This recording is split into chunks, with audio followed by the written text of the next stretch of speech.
I created a bass amp using only stock plugins in Cubase. And instead of using a dedicated bass amp sim from Cubase, I decided to use a series of EQs, distortions, and more to do this. Let me show you what I did here on the Drastic Truth.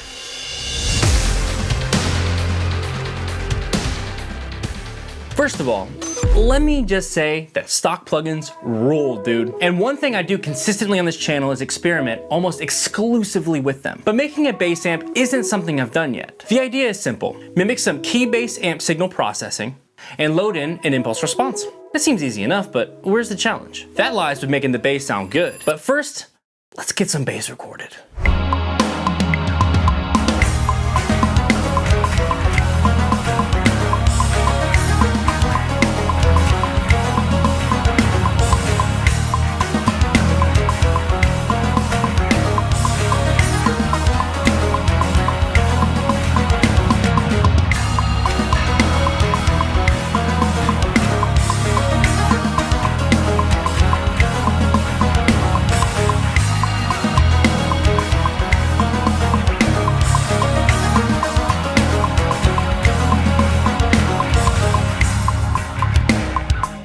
Okay, let's start with that and see where this goes. Now I loaded a bass VST as well, but it wouldn't present any challenges like having a less than ideal source sound. So I opted to record real bass. After tracking the part, I, of course, needed to edit the bass performance. I'm not that good. And then I added some compression, as if I had tracked with it on the way in, for a more consistent performance.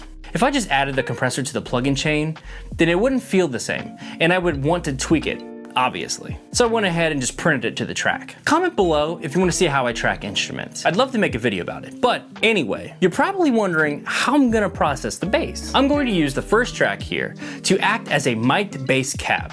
So it's a mono source that sounds like a bass amp.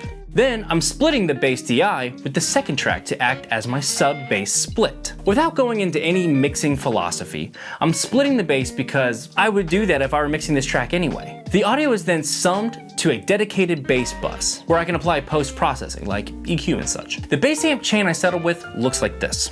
A gate, input gain, pre-distortion EQ, which I had to look up mid-video to see if the EQ normally came before or after. A distortion, post-distortion EQ, an output transformer, multiband compressor, and an IR loader with a bass cab impulse. And that sounded like this to start.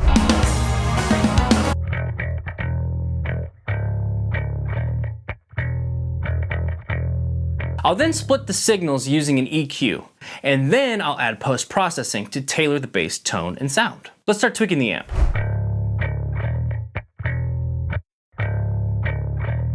That gate is definitely going to come in handy later if I do some serious distortion. Okay, let's start with this preamp section. I'm going to use this as two things. One, I'm gonna use this preamp section to boost into the distortion phase, or the distortion section of the amp, which is this quadrafuzz right here. But I'm also going to kind of shape the DI of the bass a little bit more.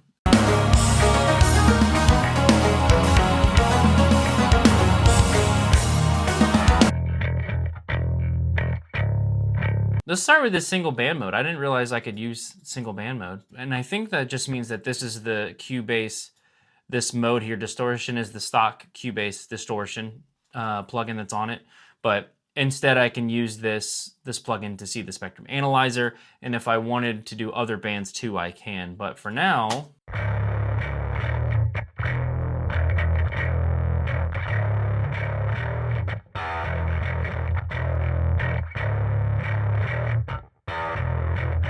push it even harder.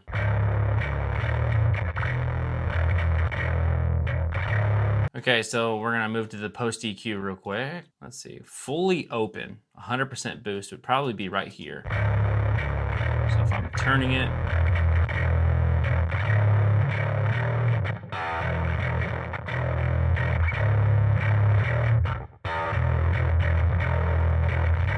okay, and let's say that there's a treble knob, right? You turn the treble like all the way down right here.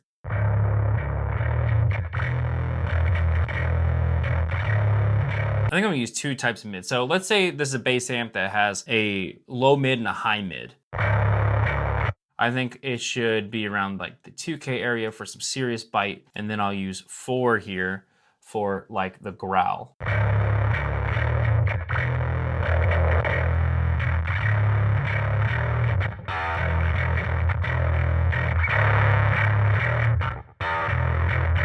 And usually you can adjust where the frequencies are with those kinds of post EQs.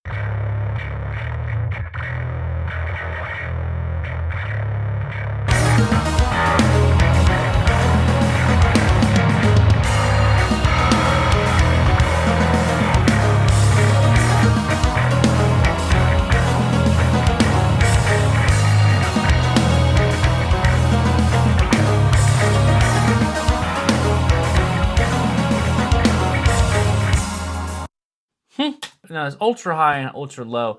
To me, those are different filters there. Let's do no post EQ, right? For the bass amp's sake. Let's not turn on the ultra low. Let's keep it off, which is gonna round it like this.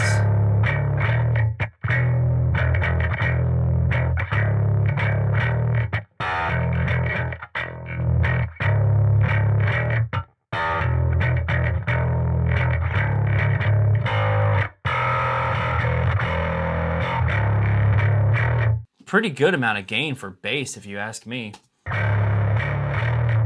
Let's change the microphones on this cab a little bit. So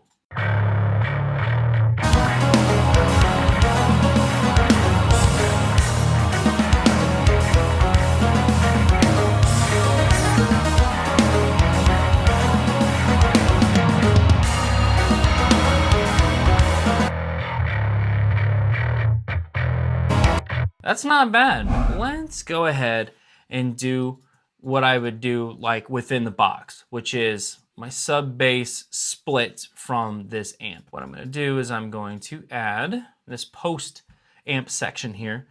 I'm gonna add frequency. So this low pass, let's set these to be, that's a 12 cut. Let's see, 12 cut, cool.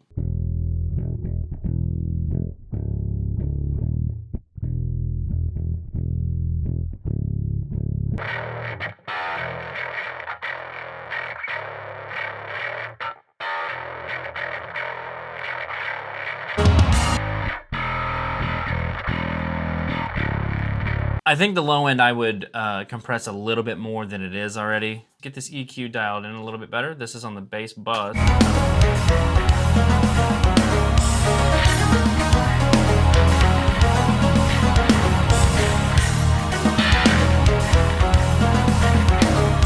We're gonna add some level to this output here.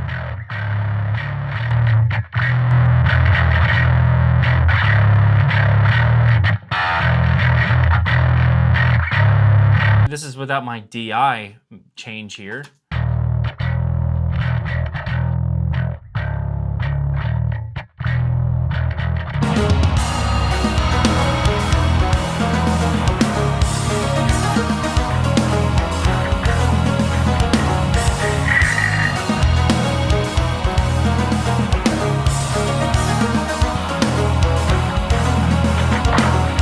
I think in a situation like this, I would keep this at 0, I should say, and then I would feed the sub first and then add the top end when I need that extra clank. I think that's how I would approach something like this.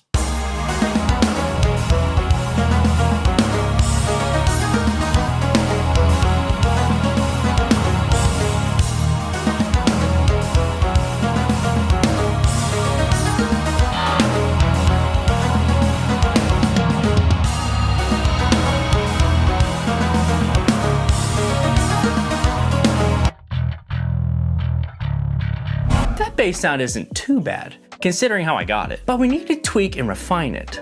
So I loaded a bass VST in to use as a better bass source tone. And if you use multiple sources, then you'll understand the faults and errors better. Now I really started digging in and shaping the bass tone more with the track at this point.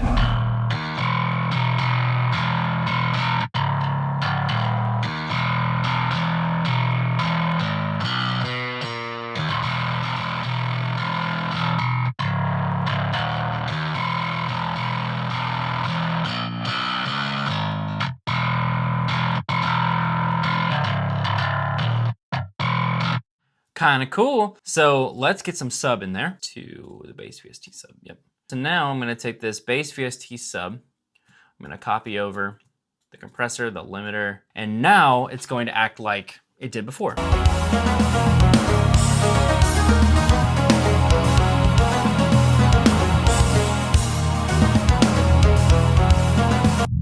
There's so much more bass in the VST. That means that bass I'm tracking with sucks. I kind of knew that, but it's really showing its colors right now.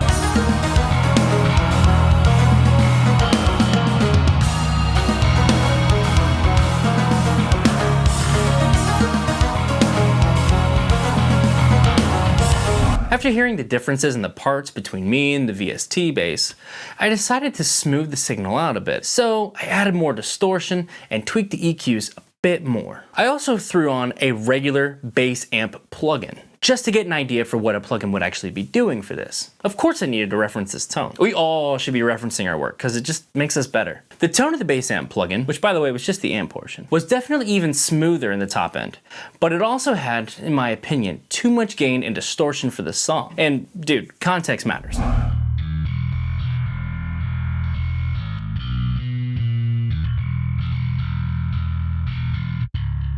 This bass amp here was really taking those transients and smoothing them out. So I'm gonna go back to this distortion here.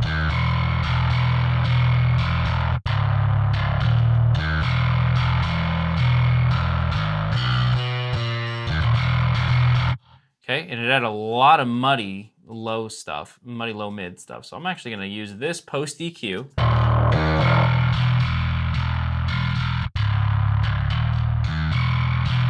Okay, okay. I'm gonna have to use this EQ here differently, and I'll do this by making this a shelf.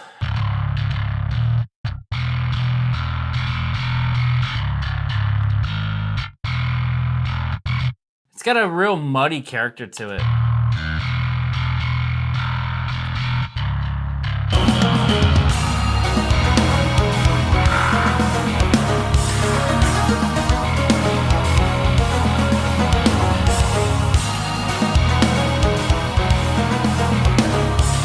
If I get rid of the distortion section of the amp, for instance, which is here.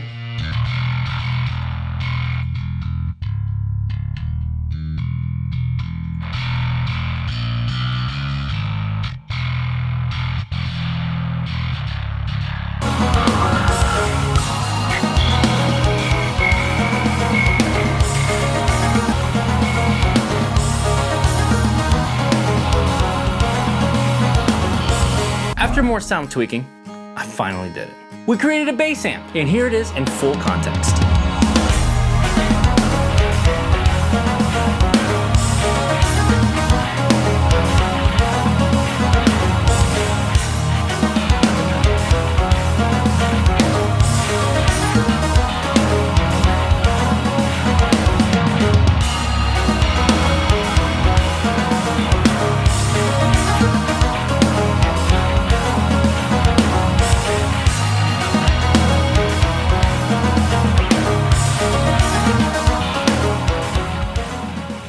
If you're a guitarist and you're looking for a great addition to your setup, I highly recommend checking out this Digitech Harmony Man. You can watch the full demo I did on this pedal by clicking right here. It's one of my absolute favorite pedals, and it is worth every penny. Thanks for watching. Don't forget to like the video and consider subscribing for experimental audio content like this.